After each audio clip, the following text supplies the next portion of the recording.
Hello and welcome to episode 80 of the Confident at Work podcast. I'm your host and confidence coach, Anna Manning, and today we're going to be talking about drama.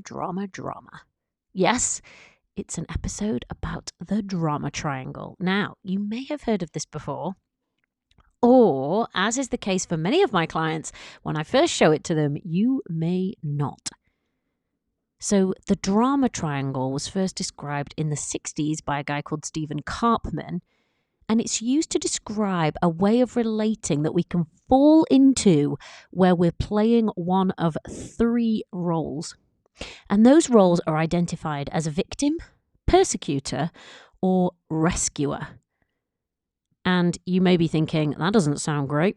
And to be honest, if you're stuck in a drama triangle, you're playing the role of victim, persecutor, or rescuer, it's probably not great. It's probably actually quite a bit of drama. And these are not to describe who we are. They're roles that we might be falling into or inhabiting.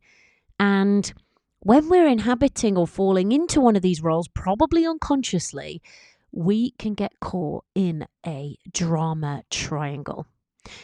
I think this is a really helpful tool. I don't rely loads on kind of tools and stuff like that in my work, but I actually think this is a really useful one. And I found myself a couple of weeks ago pulling it up on screen and sharing it with a client. Because the work we were doing, it looked like maybe they were stuck in a drama triangle. So it's really helpful to be able to recognize it. So we're going to go over that drama triangle today, and I'm going to explain a little bit about it. But I'm also going to link to a picture in the show notes because it's actually helpful to see it as well as hear it. So, or just type in drama triangle to Google and all of the pictures will come out.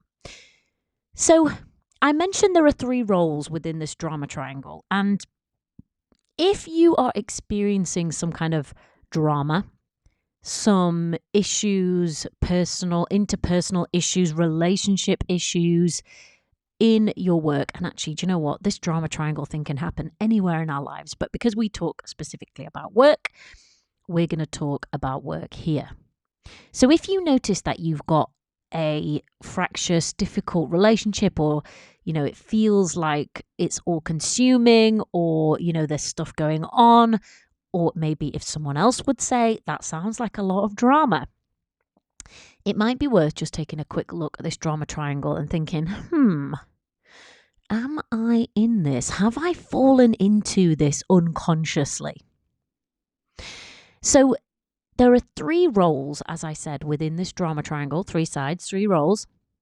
And I'm just going to start anywhere with the first role I'm going to talk about is called the persecutor. And in this mode, so if we're taking up this role as the persecutor, we might not be valuing someone else's views. We might not be valuing the other person. We might not be valuing or thinking about their integrity. We might be thinking, I'm right. And I've definitely been in this role. I'm going to give you some examples before of when stuff's popped up before, but I've definitely been in this role before of the persecutor. So in that role, you might be feeling angry, and that might be passive, or it might be openly being angry. It might be aggressive. It might be that we're being judgmental. It may even be that we're bullying. It may be that we're just quite demanding. It may be a bit like my way or the highway, potentially. That persecutor role, when we're in that role, that's how we might be behaving. So you can see from that role could be a tricky role to inhabit within your work. And that's because that role probably doesn't feel great, but it also may not accord with the standards of professionalism you set yourself, and it may not be according with the standards of professionalism which, you're workplace requires of you. And let's say you're someone's boss. In this case, it may not be the kind of boss you want to be either. So that's like the persecutor role.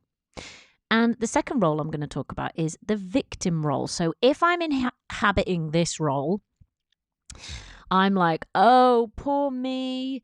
I'm helpless. I'm needy. I'm complaining. I'm whinging. I'm downtrodden. I'm blaming everyone. It's nothing is on me that I'm in this situation. There's this big bad person that's creating it all, and I'm just stuck here, and there's nothing I can do, and blah, blah, blah, blah, blah. I've definitely inhabited that role before, and you might recognize it too.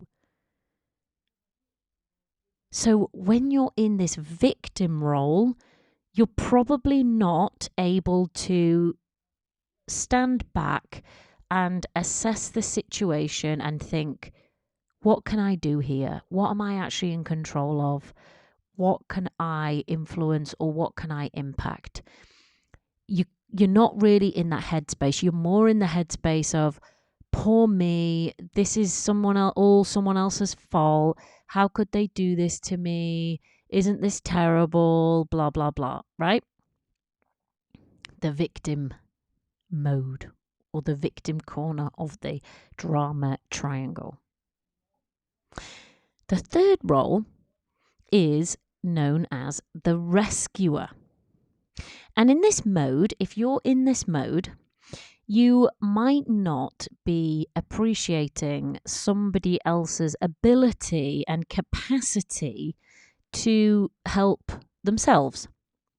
So we talked about people pleasing in last week's episode, and this is going to come up later, but sometimes this and the rescuer can go hand in hand. So the rescuer may appear to be self-sacrificing, they may be very helpful, and they may, facilitate someone else. They may like to be needed. They may be maybe overstepping the mark or meddling unnecessarily in something which isn't their job, or isn't within their gift to fix, or really isn't their place. And another word that they use in relation to this is they may be engulfing. Now, in this kind of rescuer mode, and I think this can happen a lot at work, it's like we're putting our arm around somebody else and being like, there, I'm going to sort this out for you. I energetically take on the problem for you, and I'm the one who's going to fix it, and I'm going to create the solution. And often in a work context, the way I see this is that I'm going to step in and I'm going to take this thing off you, and I'm going to do it so that I fix it, even though it's not my job. So they're the three sides of the drama triangle: the persecutor, the victim, and the rescuer. Now, I know I've been all three of these at one time, or probably many more than one time, in my own work life. And you might recognize them too. So it may be difficult for us to notice, and it sometimes may be difficult for us to accept that we may be unconsciously falling into one of these roles within the drama triangle. So maybe if we're actually the persecutor in a situation, that might be a difficult thing to notice, and it might be a difficult thing to accept. Similarly, if we're being the victim and we're the one that's blaming everyone else and doing the whinging and the whining and, doesn't feel any capacity to do something about what's happening, that also maybe is a difficult thing to notice and a difficult thing to accept. And similarly, if we're being the rescuer and we're like, Ms. Fix It, like, I'll step in and fix it because I can fix everything for you, and I don't believe in your capacity to fix it yourself, but I can fix it for you. Like, all of them feel probably slightly difficult to recognize and to accept, because probably none of them, like not the persecutor, not the victim, not the rescuer, is probably not where we would say we wanted to be. It's probably not the space that we would say we. that we want to occupy. If we're in a drama triangle, it's probably because we've fallen into it unconsciously. So we might not have noticed. We probably don't choose to be the persecutor or the victim or the rescuer, but they come with problems. All of those roles come with problems. And I was reading about this when I was thinking about doing this episode for you, and one article I read was saying who wins in a drama triangle, and it's like, well, actually, probably nobody. Nobody really wins when you're in that drama triangle situation. So further down in the episode, we're going to talk about how to get out of a drama triangle. But first, I want to give you an example, a real life example where I've been or seen these roles in action. And the first one is the persecutor. So I'm going to give you an example of when I think I was the persecutor. And this is a workplace example where I had an employee, so somebody within my team, and I was feeling like I was struggling to lead and manage in that situation. And I felt like it was a very difficult situation. And I didn't think that what needed to be done was being done, and my expectations weren't being met. Now, at this point, I could have turned into the rescuer and been like, oh dear, I will fix all this for you. But I didn't. I turned into the persecutor. And instead, I became more and more demanding about what my expectations were and how I expected them to be met. Now, I fell into that role as persecutor. And, thinking back on it, the person that I was working with, my employee at that time, the person that I was line managing, they didn't actually turn into the victim. They kind of stayed in their professionalism. Good for them. But I definitely turned into the persecutor. And looking back on it, I'm not necessarily proud of that, but I can see now that that's what happened. I didn't notice it at the time, but I can notice it now. So, an example of the victim, we talked in last week's podcast episode about being a people pleaser at work. And if you haven't listened to that episode, go back and give it a listen, number 79 or 78, actually, the week before last.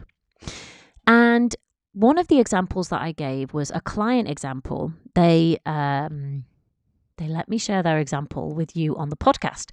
And that client example, they were dealing with somebody who they had in their head was in the role of persecutor. And I'm guessing a lot of people probably would agree with their assessment of that person. But dealing with this particular working relationship, they had got into a situation where, because the other person in their mind was kind of cast as the persecutor, this was the person that was unhelpful, uncaring, unfeeling, unsupportive, challenging, very difficult, very demanding. They had unconsciously cast themselves in this role as victim. And in this victim role, they were feeling downtrodden. They were feeling kind of, poor me, this is awful. Like they were feeling very much at the effect of this person. And when we looked at it, we could see why that had happened. But that victim role, it wasn't helping her, or being in that victim role, it wasn't helping her, because what she wasn't able to do in that role was step back and think, okay, I'm a professional here. And even if the other person is not behaving in a way which I consider to be professional, I am still a professional and I can still behave like a professional. And here's how I'm going to do it. Do you hear how that sounds completely different from a victim mentality? And that's what this person came to when we coached through it. So that's an example of a victim. Another example is of a rescuer. And I've actually heard this a few times during my coaching in the last just only a few weeks. And I think this can happen often when we have an employee who might be struggling. And here's the example. So a client has an employee, a person who they line manage, who is struggling. And instead of what they would probably do if they were just being, handling them in the way that they would handle anyone else, they would say, look, this is the expectation in terms of what your role is. These are the expectations that I have in terms of your responsibilities. How are you going to figure this out? Like what has to happen? Instead of doing that, they went into rescuer mode when this person was struggling, and they kind of said, oh, well, I'll just take this off you. I'll take that off you. I'll do this. I'll do that. And when they went into that rescuer mode, they were finding that they were then overloaded with work. They were then overtired. They were exhausted. And what it was doing was creating and setting up a problem for the long term with this employee, because they weren't setting the line of what they expected, and they just kept helping them. So, of course, this person kept coming back. They were the victim. Poor me. I can't do all this work that you're piling on me. And then the rescuer kept stepping in and being like, I can fix that for you. So there's some actual examples of when and how I see this drama triangle stuff actually playing out at work. And maybe you're thinking, maybe I can see a few examples of how that's playing out too, maybe in your life or in your work life. So how do you get out of a drama triangle? Because let's face it, you're probably not going to solve the problem that you're trying to solve, and you're probably not going to resolve the situation that you would like to have resolved while you're playing one of these roles. While you're in a drama triangle, you're probably not going to be able to think clearly and effectively and choose a new path. So often when I'm coaching, I may hear a story or hear about a challenge or a problem that somebody's having. And what I notice is that if they kind of have unconsciously cast themselves in one of these roles, whether that's persecutor, victim, or rescuer, they probably can't plan a way forward which is going to work well from that place. Before they can actually plan a way forward and think of how to take the action steps or do whatever they need to do to solve this particular problem or deal with this challenge, they need to move away from the drama triangle and into their professional self. Some people call it adult to adult. So some people will say, oh, I'm like doing adult child right now and I need to be doing adult adult, right? So think of your most adult self, think of your professional self. And then from there, you might be able to actually do something more about the situation. And that's going to help both of you. Let's say two of you are stuck in a relationship where you're the rescuer and they're the victim. It's not going to help them for you to stay being the rescuer. You need to be back in your professional, is my experience. This is what I've seen within a working environment in order to get you, or maybe even both of you, out of that situation and on into something that feels more useful or helpful. So how do you get out of a drama triangle? The first thing I think is know that you're in one. Most often we've fallen into one. It's unconscious. We haven't realized. We don't go around being like, I'm playing the victim today, or today I'm going to be the persecutor, or I'm going to fix everyone today and I'm going to be the rescuer. No one's doing that, are they? No one's like announcing it. But you may hear someone in their tone or in their expressions, and you may think, oh, they've been the victim today. Yeah, do you know what? They probably haven't noticed. The persecutor probably hasn't noticed either. And nor probably has the rescuer. So that's the first thing. Try and recognize. And if you're in a situation you feel like there's drama, maybe just pull up the drama triangle and be like, am I in that? Or let's hope you've got some really good colleagues that also listen to this episode and they're like, could you be in a drama triangle right now? Is that what's happening here? Is that possible that it's happening here? And you'll be like, I think I'm being the persecutor, or I think I'm being the victim. First step to getting out of it is knowing that you are, in fact, in it. The second step, which I think is really helpful, is to just find out what happens if you stay in this role longer term.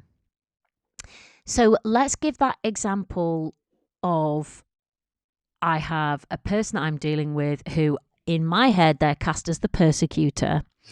And I'm feeling like the victim. Poor me. I'm helpless. I'm complaining about it, but I can't seem to do anything else. I'm feeling very downtrodden. And what happens then if I keep taking that role? And you might say, well, if I just keep taking that role, I probably can't do anything that's going to make me feel any better. So if I keep being the victim for the next 6 months, it's probably going to feel pretty awful. I might start to lose my confidence. I may, want to avoid this person or not be around them. And I may annoy everybody around me by whinging about the person all the time and never doing anything about it. So you can see that if you stay in that mode, so play that out and say, what happens if I just stay in this mode? And it probably isn't pretty. Again, let's use that rescuer example. So let's say you have a direct report who is not, complying with the standards that you would expect in terms of their role. And you constantly go in and say, don't worry, I'll take that off you, I'll fix it, etc. Play that out into the long term. If you kept doing that for the next 6 months, where are you going to be? And like my client example, you might say, I'll be exhausted. I'm doing work that isn't mine. I'm going to end up frustrated. I'm going to end up resentful.